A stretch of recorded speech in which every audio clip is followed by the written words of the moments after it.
If you want to create an attachment using Trello in N8n, this quick tutorial will show you exactly how to do it step by step. This is a simple workflow action that can help you automate file and attachment creation without doing everything manually. If this video helps you out, make sure to hit the like button and subscribe for more N8n automation tutorials. Let's get into it. First, open the workflow you want inside N8n. You can use an existing automation or start from a new one, depending on what you're building.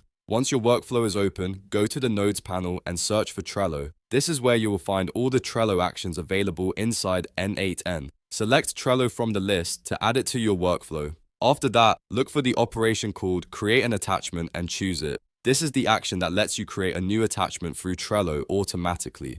Next, choose the credential you want to use. If you already connected your Trello account before, select that Save Credential from the dropdown. If not, you'll need to add and authorize the correct account first, so N8n can access Trello properly. Once the credential is selected, move on to configuring what to create. This is where you define the attachment details for the Trello item you want to update. Make sure the necessary fields are filled in based on your workflow and the attachment you want Trello to create. Double check your setup so everything points to the right board, card, or file data before you run the workflow. When everything looks good, save your node and test the automation to confirm the attachment is created successfully. And that's it.